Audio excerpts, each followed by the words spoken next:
اچھا، اور ایک اور بات ہے کہ آپ کا جو بتایا ہوا پردہ ہے نا، وہ مطلب اتنا امپریکٹیکل ہو گیا کہ ایک جوان مرد کو پتہ ہی نہ ہو کہ ایک عورت ہوتی کیسی ہے کیا چیز، مطلب زیرو انٹریکشن کر دیا. اب ہم لوگ جیسے اے لیولس کے کالجز وغیرہ میں پڑھتے ہیں، کچھ نہ کچھ انٹریکشن ہو ہی جاتا ہے، مطلب ایسا نہیں کہ ٹھٹے مذاق والا، لیکن کام کے لیے یا فیمیل ٹیچرز پڑھا رہی ہوتی ہیں. اب اگر جیسے کوئی اکنامکس کا اچھا ٹیچر یا پروفیسر ہے تو وہ اب گرلس کالج میں نہ جا کے پڑھائے، یعنی آپ نے تو مطلب بالکل ہی اس طرح کر کے. نہیں، میں نے نہیں کیا یہ. دیکھیں اسلام میں سیکس ڈسپلن بہت زیادہ ہے. مسئلہ 155 میں نے ڈسکس کیا ہے، مسئلہ 162 161 اے اور بی میں نے اسی کے اوپر ریکارڈ کروائے ہیں. یہ آپ پریکٹیکلی پھر اس کی خرابیاں دیکھ لینا کیا ہو رہی ہیں کہ اس طریقے سے جو معاشرہ پروڈیوس ہو رہا ہے وہ آؤٹ پٹ کیا دے رہا ہے. صحیح بخاری میں حدیث ہے، نبی علیہ السلام فرمایا جہاں پہ دو مرد و عورت الگ ہوتے ہیں تیسرا ان میں شیطان ہوتا ہے. تو یہ الگ ہونے کا مطلب نہیں کسی کمرے میں بند ہو. ایک لڑکی بیٹھی ہے کراچی میں، لڑکا بیٹھا ہے لاہور میں، اور دونوں آپس میں چیٹنگ کر رہے ہیں، یہ وہ الگ ہی ہیں، تیسرا شیطان ہے ان میں. اور پریکٹیکلی آپ دیکھ رہے ہیں. مجھے بتائیں اگر یہ انٹریکشن کے میں آپ کو ثمرات بتا دیتا ہوں، اس کے ثمرات یہ ہیں کہ لو میرج 99% ناکام ہو رہی ہیں. تو اگر آپ کی ڈاکٹرائن مان لیا جائے تو پھر 99% تو لو میرج کو کامیاب ہونا چاہیے. دوسری طرح ارینج میرجز جو ہیں وہ کامیاب ہو رہی ہیں. وہ اس وجہ سے کہ کئی ایک عیوب سامنے آ جاتے ہیں شادی سے پہلے، وہ پھر اسی طریقے سے رشتہ نبھرا ہوتا ہے. تو اس کے لیے کوشش ضرور کرنی چاہیے کہ عورتوں کی یعنی کالجز میں پڑھیں، مرد جو ہیں وہ مرد کے کالجز میں پڑھیں. انٹریکشن نہیں ہونا چاہیے، عورتوں کو پوری احتیاط کرنی چاہیے. اور میں آپ سے پوچھتا ہوں کہ مرد و عورت کا اتنا غیر معمولی رشتہ ہے اس حوالے سے جو سیکس کے پوائنٹ آف ویو سے کہ یہ تو آگ اور پانی کا ملاپ ہے.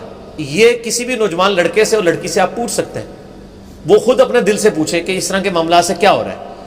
کیا نگاہوں کی حفاظت کرنے سے اور انٹریکشن سے بچنے سے اس کا دل پاکیزہ رہتا ہے کہ نہیں؟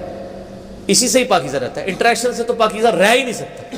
یہ اسی طریقے سے کہ ایک بندہ آگ سے کھیل رہا ہے اور وہ کہہ رہا ہے کہ میرے کپڑے نہیں گندے ہوں گے. صحیح بخاری میں حدیث ہے کہ برے بندے کی صحبت اس طرح ہے جیسا کہ لوہار کی دکان ہے، تم اپنے کپڑے سنبھال کے بھی بیٹھو گے کچھ نہ کچھ چنگاری اس پہ آ جائے گی. اور اچھے بندے کی صحبت اس طرح ہے جس طرح کہ عطر بیچنے والا ہے کہ وہاں پہ بیٹھ کے عطر نہ بھی خریدو تب بھی خوشبو آئے گی.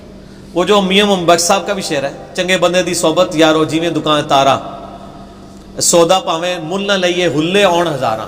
برے بندے دی صحبت یارو جیویں دکان لوہاراں، کپڑے پاویں کنج کنج بئیے چنگا آن ہزاراں.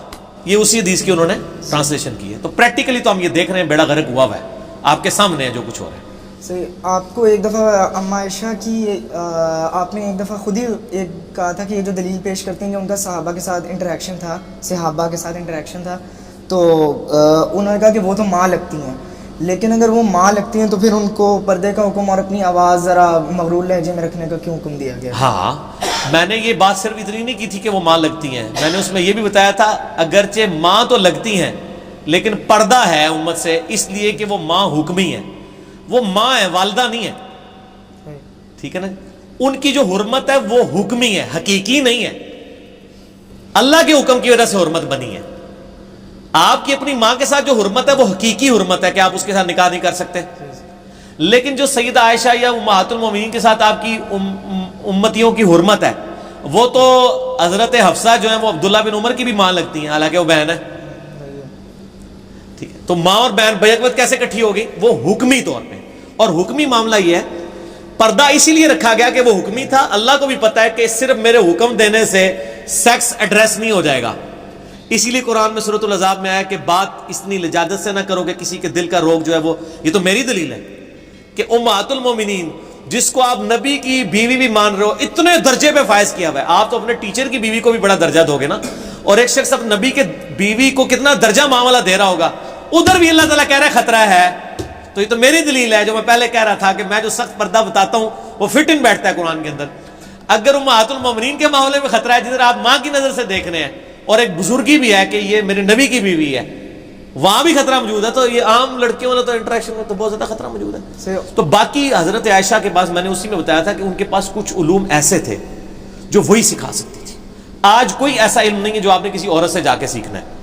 ڈاکٹر فرحت ہاشمی سے عورتیں سیکھیں.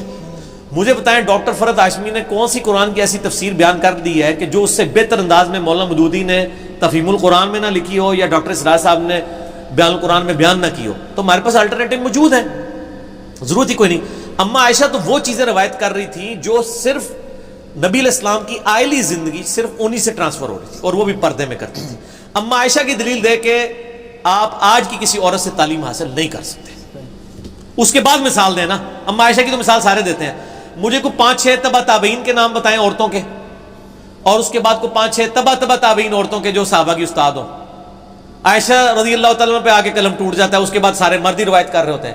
تو یہ بھی ہماری دلیل ہے کہ وہ معاملہ ایک ڈفرینٹ تھا. ٹھیک ہے, اور چہرے کا جو پردہ ہے وہ مطلب فرض ہے. میں تو کہتا ہوں کہ چہرے کا پردہ فرض بھی نہ اگر ہوتا تو میں اجتہاداً اسے فرض قرار دیتا.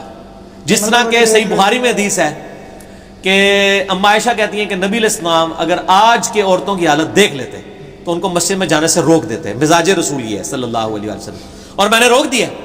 میں نے کہا جن مسجدوں میں ویب کیم لگے ہوئے ہیں, عورتوں والی سائڈ پہ بھی لگے ہیں, ان مسجدوں میں عورتوں کو نہیں جانا چاہیے, نہ اعتکاف پڑھنا چاہیے, نہ نماز پڑھنی چاہیے. یہ تو آپ کی, یہ تو اتنے عجیب لوگ ہیں, یہ تو آپ کی ویڈیوز بنا کے چڑھائیں گے. ٹھیک ہے نا جی, ایسی عورتیں اجتہاداً گھر میں اعتکاف کر لیں اگر ان کو بہت شوق ہے, نفلی عبادتیں کرتی رہیں, کوئی مسئلہ نہیں.